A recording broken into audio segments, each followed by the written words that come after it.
Quiero compartirles un versículo que se encuentra en el último libro del Nuevo Testamento, en el libro de Apocalipsis, capítulo 12, versículo 9. Apocalipsis 12, 9. Dice de la siguiente forma: arrojaron del cielo al gran dragón, que es la serpiente antigua, es decir, el diablo, llamado Satanás, que se dedica a engañar a todo el mundo. Escucha esas palabras. Dice, arrojaron del cielo al gran dragón, que es la serpiente antigua, es decir, el diablo llamado Satanás, que se dedica a engañar a todo el mundo. Quiero llamar su atención acerca de la descripción que se hace de Satanás o del diablo, también llamado la serpiente antigua, en este versículo.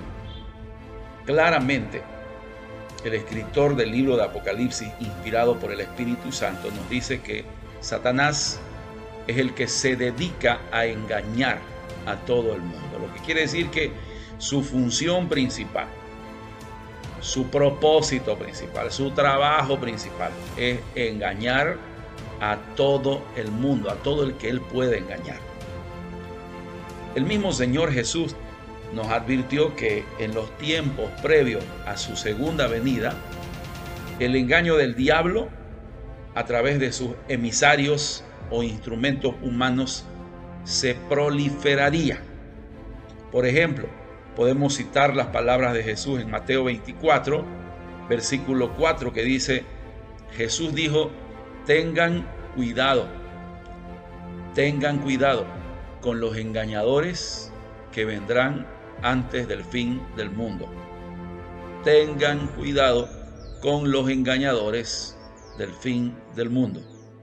Y en Mateo 24, el versículo 5 dice, muchos líderes aparecerán con identidades falsas, afirmando, yo soy el Cristo, el Mesías. Y note lo que dijo Jesús, engañarán a mucha gente.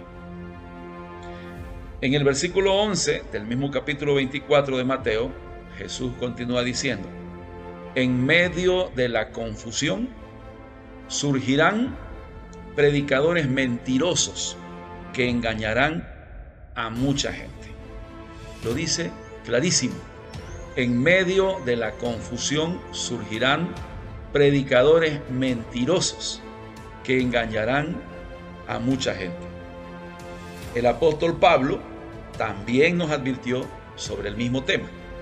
En su primera carta a Timoteo, capítulo 4, los versículos 1 y 2, dice lo siguiente: el Espíritu Santo dice claramente que en los últimos tiempos algunos se apartarán de la fe. Les harán caso a espíritus que mienten y seguirán enseñanzas de demonios. Qué tremendo lo que dice Pablo aquí. Y note que dice que es el Espíritu Santo el que le reveló esto que él escribe en esta primera carta a Timoteo. Dice, el Espíritu Santo dice claramente que en los últimos tiempos, que son los tiempos que estamos viviendo en la actualidad, algunos se apartarán de la fe. ¿Y por qué se apartarán de la fe? Porque dice, les harán caso a espíritus que mienten y seguirán enseñanzas de demonios. Y en el versículo 2 dice, esas enseñanzas llegan a través de mentirosos, quienes con sus palabras falsas engañan a la gente. Ellos no saben la diferencia entre el bien y el mal. Es como si su entendimiento hubiera sido quemado con hierro candente, o como dice la versión Reina Valera, tendrán cauterizada la conciencia.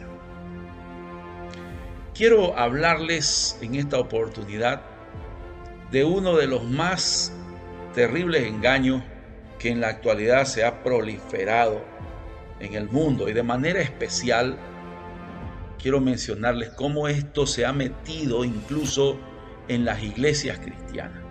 Es una filosofía, es una doctrina engañosa, herética, que ha penetrado incluso en muchas iglesias haciéndoles creer esta mentira. Se conoce a esta doctrina o a esta filosofía de pensamiento como cristianismo progresista. Cristianismo progresista. ¿Qué enseña el cristianismo progresista? En primer lugar, el cristianismo progresista enseña que la Biblia, imagínense esto, enseña que la Biblia se debe doblegar o someter a la cultura. O sea, la Biblia no es la absoluta e inmutable palabra de Dios para estos supuestos cristianos. Ellos dicen que la Biblia hay que acomodarla a lo que se acepta social y culturalmente. Ese es el primer pilar fundamental del cristianismo progresista. Entonces la Biblia ya no es la palabra de Dios, sino que contiene la palabra de Dios. Y entonces hay que sujetar la Biblia a lo que está de moda culturalmente. Hay que acomodarla a lo que se acepta socialmente, culturalmente. Y por lo tanto, entonces la Biblia ya no tiene una autoridad absoluta. Nosotros los cristianos que no somos cristianos progresistas, que somos seguidores del Evangelio de Jesucristo, que nos basamos estrictamente en la revelación que Dios ha dado en la Biblia, la revelación de su persona y la revelación de su voluntad, nosotros creemos que la Biblia es nuestra única regla infalible de fe y conducta, y que todo debe doblegarse y debe someterse a la Biblia. Sin embargo, los cristianos progresistas, llamados también cristianos progres, ellos enseñan que es al revés, que es la Biblia a la que hay que doblegar o someter a la cultura. Imagínense eso. ¿Qué más enseña el cristianismo progresista? El segundo pilar fundamental del cristianismo progresista es lo que ellos llaman la práctica de la hipergracia, que es una falsa gracia. Ustedes saben que la palabra gracia significa favor de Dios, favor inmerecido. Bueno, ellos exageran la enseñanza de la gracia verdadera que está en la Biblia, y la tergiversan. Y ellos enseñan que Dios te ama y te acepta tal y como eres, sin importar si tú vives en pecado. O sea, en otras palabras, tú puedes ser cristiano y al mismo tiempo puedes practicar el pecado sin ningún problema. Igual Dios te ama, igual Dios te acepta e igual Dios te va a salvar. Por eso se llama hipergracia, porque es una exageración de la gracia. Porque la gracia dice que Dios nos da su favor de manera inmerecida, porque nos ama. Y cuando nos arrepentimos, ojo, ahí está el asunto, cuando nos arrepentimos de nuestros pecados y decidimos entregar nuestro corazón a Dios, a Jesucristo, entonces la gracia de Dios, ese favor, esa misericordia, ese amor inmerecido, nos acepta. Ahí es cuando nos acepta tal y como somos. Pero una vez que nos convertimos a Jesucristo, que recibimos el perdón de nuestros pecados y la vida eterna, de ahí para adelante ocurre un cambio, una transformación. Somos transformados para ser parecidos a Jesucristo. O sea que la misma gracia de Dios no solo nos perdona y nos acepta tal como somos, sino que esa misma gracia actúa para que nuestra vida sea cambiada, para que el poder de Dios nos transforme, nos haga nuevas criaturas y que de ahí en adelante podamos llevar la clase de vida que Dios ha planeado para nosotros. Entonces, por eso esta enseñanza de la hipergracia es un engaño, es una mentira, porque no es cierto que Dios te acepta y te ama y te va a salvar así como está, aunque vivas en pecado, aunque no te arrepientas, aunque hagas todo lo que está en contra de su voluntad. Dios igual te va a perdonar, igual te va a salvar, igual te va a amar, igual te va a aceptar. Eso es falso. Eso no enseña la Biblia en ninguna parte. El tercer pilar fundamental del cristianismo, de esta enseñanza, de esta filosofía equivocada que se llama cristianismo progresista, es que ellos creen en el universalismo. es como que han resucitado esa falsa doctrina conocida como universalismo, o también llamada reconciliación final.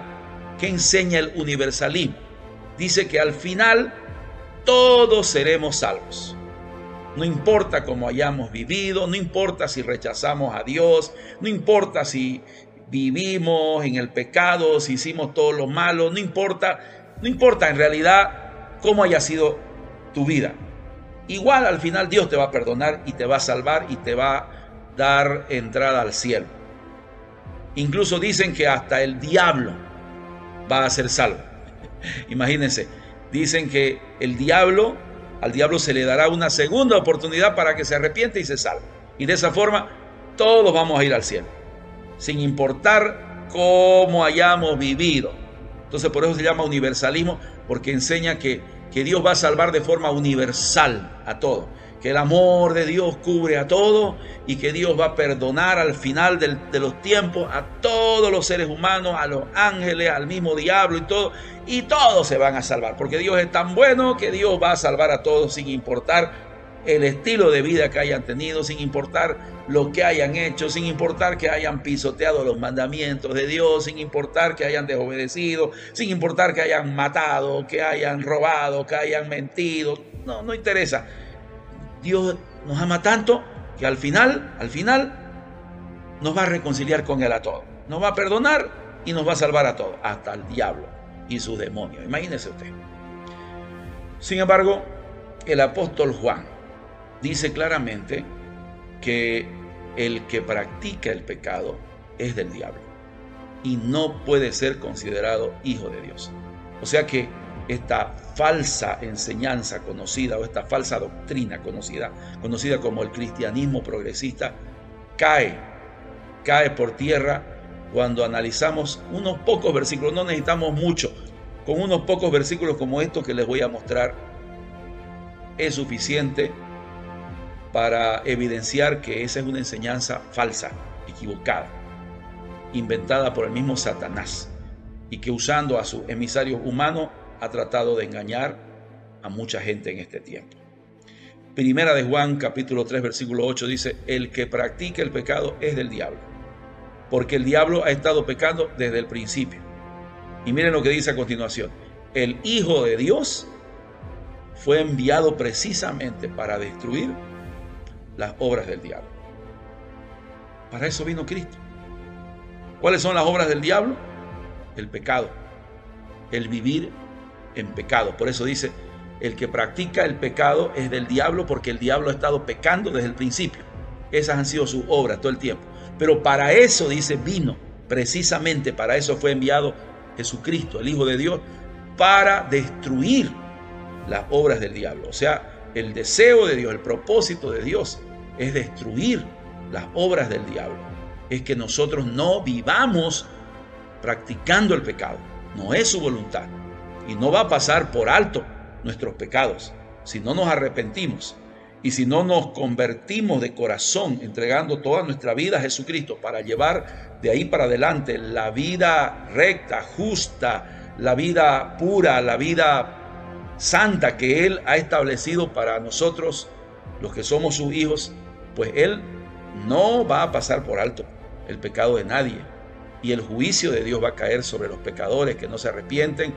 El castigo de Dios vendrá, irán a la condenación eterna, al fuego eterno, todos aquellos que rechacen a Cristo y que no obedezcan la palabra de Dios. Por eso dice el versículo 9 del mismo capítulo 3 de Primera de Juan, el versículo 9 dice: el que ha nacido de Dios no practica el pecado. Ahí está. Si tú dices ser hijo de Dios, entonces no puedes practicar el pecado.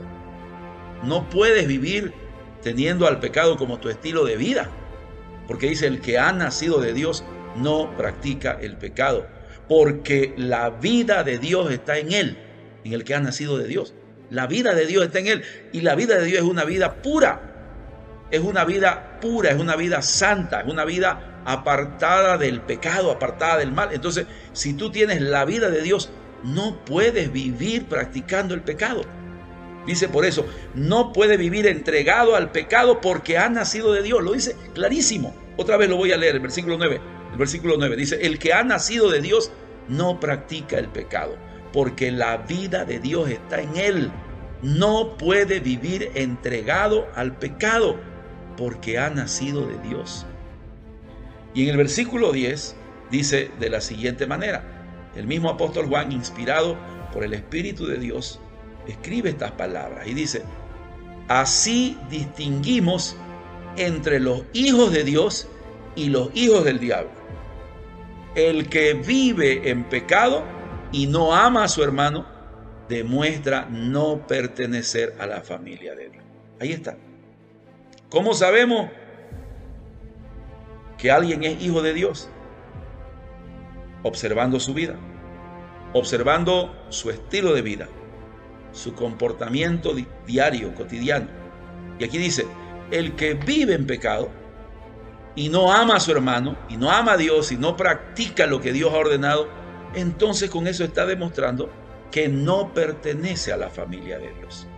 Entonces no hay tal cosa de que Dios te acepte igual, que Dios igual te va a perdonar, que Dios igual te va a salvar. Es mentira, ese es un engaño del diablo. El cristianismo progresista es un engaño del diablo. Ya leímos que el diablo es experto en mentir. Jesucristo lo llamó padre de mentira.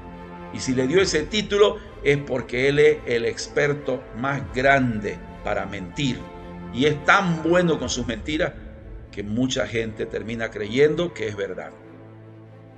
Mis queridos hermanos y amigos, espero que este video que he grabado y que les estoy compartiendo les ayude a entender mejor este asunto y que a todos nos libre del engaño del diablo.